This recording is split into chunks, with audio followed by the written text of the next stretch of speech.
Amumu has one of the most broken ultimates in the game. He can delete someone's entire health bar whilst they're permanently CC'd.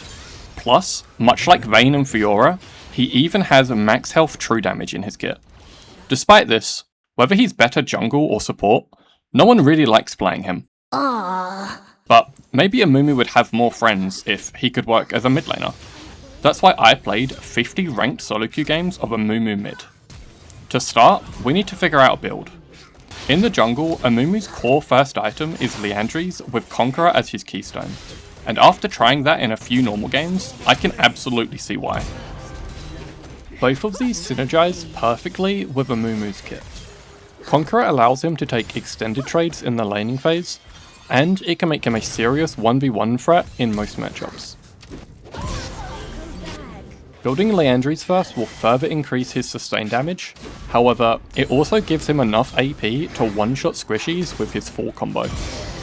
The main problem this build faces is that Amumu's ultimate still has a 2-minute cooldown, and he doesn't have much mana.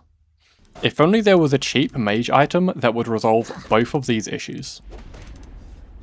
With my core build figured out, I dove into some ranked games. And honestly, I had immediate success. My first 2 matches were against Malzahars. This turned out to be a decent lane for Amumu. Malzahar is short range, and Amumu can quickly deal with his void lanes. It also became pretty easy to use my lead to just take over the game. The next game, however, was not as trivial. I had a decent start to the game, even managing to find a solo kill on the enemy Lissandra. However, after the second Drake, I got complacent. I overextended for the bot tower, I missed all of my abilities in a skirmish around the blue buff, and then a few minutes later, Lissandra got her revenge whilst I was taking raptors.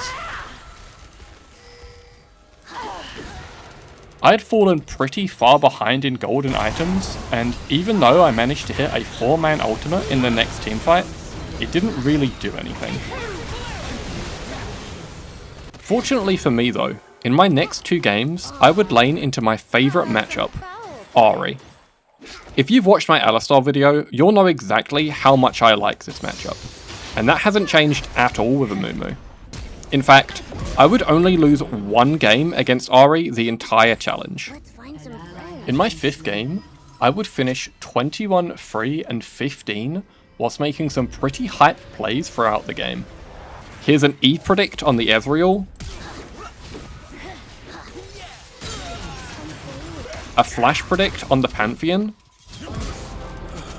and overall, just some really well played teamfights.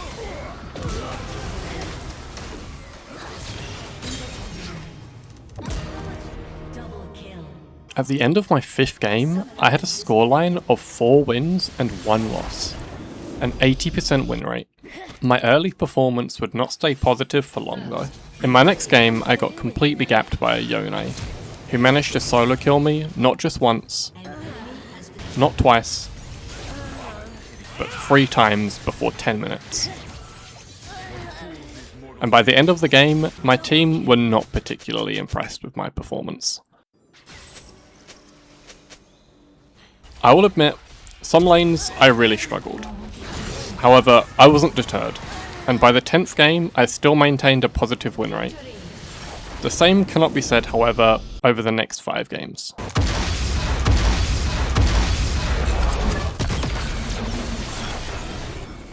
At this point, I was getting pretty frustrated. I had been completely stomping my first few games, and now I had fallen into a negative win rate. In those last 5 games, I don't even think I was playing that poorly. I was winning a lot of my lanes, I was getting solo kills, but it just wasn't converting to LP. I wasn't getting wins. In fact, the only game I did win involved me getting completely gapped by an enemy Kog'Maw mid. So I decided to check my recordings and review my games. And in doing so, it confirmed what I already knew. For the most part, I was playing decent League of Legends. That is up until the end of the laning phase. Once I started teamfighting in the mid game, I was under the delusion that I was Thanos. I was solo ulting people, I was engaging without my team, and sometimes I was just straight up griefing. I was trying to force Amumu into scenarios that he struggles with. If I was going to win games with this champion, I needed to play much more disciplined and actually focus on Amumu's strengths. So I also took this opportunity to take another look at Amumu's abilities on the wiki. I already understood the basics. Q is a skill shot that roots and pulls him to his target. W is an AoE that does % max health damage. I even knew that Amumu's E gets reduced cooldowns when he tanks minions or champion autos. But up until this point, I didn't actually fully understand Amumu's passive. Amumu's auto attacks and ultimate curse enemies for 3 seconds. The curse resets whenever he damages a cursed enemy with his W. Cursed targets receive 10% true damage from Amumu's pre-mitigation magic damage. So, in layman's terms, Amumu basically does 10% true damage to enemies. Except, that isn't entirely true, because this image is photoshopped. The wiki actually says that enemies take 10% true damage from all incoming magic damage, not just Amumu's. Normally a team comp like this would be a complete nightmare. However, for Amumu, it is exactly what he wants. That max health damage on Rumble's passive and his Q, 10% of it is now true damage. The max health damage on Lilia's passive, 10% is true damage. The max health damage on Aurelian's Q, 10% true damage. The max health damage on Brand's entire kit. I think you get the point. I'll admit that this slight change in my understanding of Amumu's passive doesn't really change how he's played. However, it did reinforce how important it is to engage when my team is close enough to capitalize. And from my 15th game onwards, that became my priority. If my teammates aren't nearby, I'm not engaging, and I'm not wasting my ultimate. And the results speak for themselves.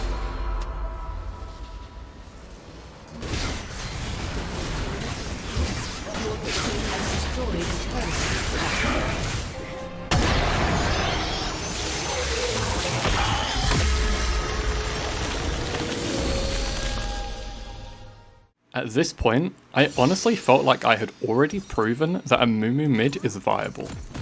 So I set my eyes on something else. Reaching Diamond. I was already Emerald 2 96 LP, so Diamond was in arm's reach.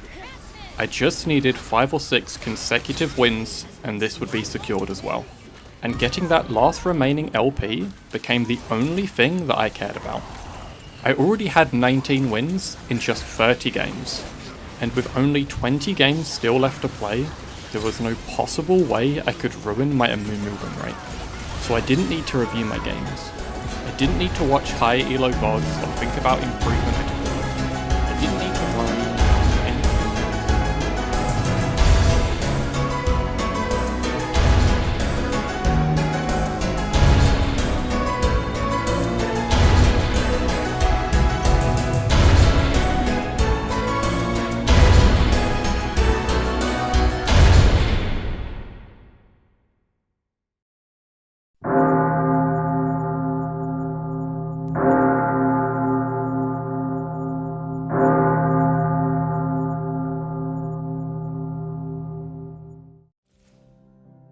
I really don't know what to say. I had grown complacent, I'd stopped focusing on what I needed to do to win games, and I guess I just assumed that I was already familiar enough with Amumu that Diamond would be handed to me on a silver platter. Not only had I now thrown away my opportunity to get Diamond with this champion, not only had I managed to demote to Emerald 4, but I was now stuck at a neutral 50% win rate with only 8 games left to play. This couldn't continue. I desperately needed to lock in. I load into my next game and I see this. I'm the lone Emerald player surrounded by Platinums. And despite Riot clearly showing me where my MMR is heading, I still struggle to perform. Fortunately, at 15 minutes, the enemy decided to surrender and gift me a free win, but it was completely undeserved. So I did the only thing I could think to do in this situation. I took a break. Took some time to myself. I went to the gym, went on a few walks, and tried to clear my head for a few days. And when I eventually came back to League, I scoured through my earlier Amumu games in search of what I was doing differently. And I noticed two things. First, my laning phase was really bad now. There were so many occasions in my first few Amumu games that I would manage to get solo kills between levels 1 and 3. And when looking at my recent games, it was obvious that I'd started expecting that this would happen every single game. Granted, Amumu can definitely get kills early if people disrespect his damage. However, trying to force solo kills isn't a reliable game plan. The second thing I realised was that my communication with my team sucked. I wasn't pinging when I wanted to fight. I wasn't pinging my engages or disengages. I wasn't pinging target priority. I wasn't even communicating when my laner was roaming. I'd started treating League like a single player game. However, if I wanted to win the remaining few games, neither of these could continue. I needed to communicate my intentions, and not take too many risks before the mid game. And that's exactly what I did. Kinda. You see, my last few games were a complete mess, and not necessarily in a bad way or a good way. They were just all uniquely chaotic. In one game I'd play really well for the first 10 minutes. I'd communicate properly, I was patient, I made sure I was playing with my team, and then 30 seconds later I'd greed for a play and get solo killed by the cannon.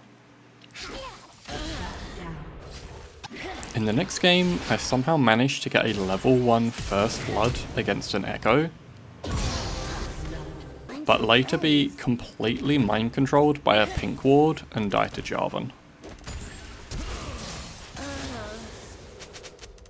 And this very quickly became a theme. I'd find a solo kill early,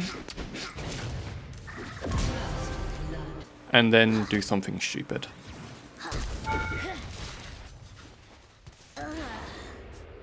I'd start the game 3-0,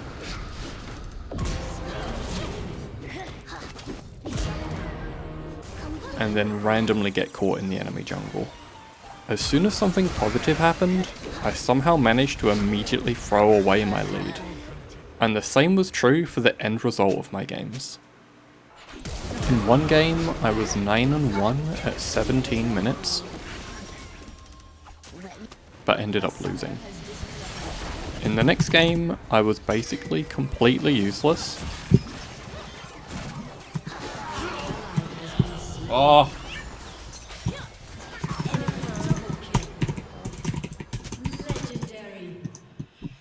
But got carried by my team. At this point, I had 3 games left to play, and I only needed one more win. But before I talk about the next game, I want to briefly explain a habit of mine. You may have noticed during this video or any of my previous videos, but I have a tendency to type in chat a lot. I don't type anything negative or toxic. A lot of the time I'll use chat just to call for an objective. However, sometimes if someone on my team gets a solo kill or plays a teamfight really well, I generally like to let them know. Apparently everyone in my next game had the same habit. No one was flaming, the enemy Orianna and Leona were both positive at the start of the game, Orianna even complimented me after a solo kill, and this continued for the rest of the game. I can't remember the last game I played where all 9 players were positive. And after 35 minutes, I got the final win that I needed to secure a 50% win rate.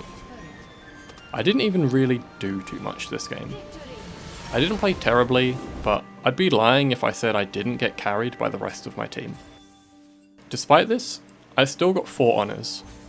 So, somewhat poetically, even if it was just for one game, Amumu the Sad Mummy was able to find some friends. Unfortunately, the remaining 2 games weren't as wholesome.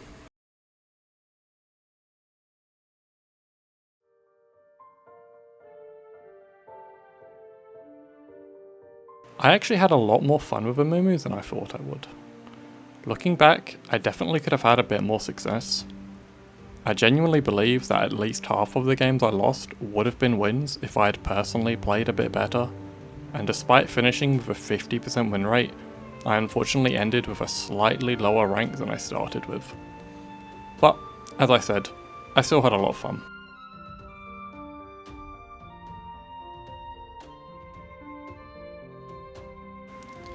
Okay, time for the tier list. For the most part, I feel like Amumu was easier than Alistar. There's definitely a few matchups where Alistar had more success, specifically melee matchups. However, overall, Amumu was just more consistent. He's deceptively strong early, and if you don't throw away your lead repeatedly like I did, then I can see people having a lot of success with this champion. For now, I'll be putting him in difficult but playable. Okay, Anivia and Annie are both already mid laners, so it'll be Aphelios next. See you in 50 games.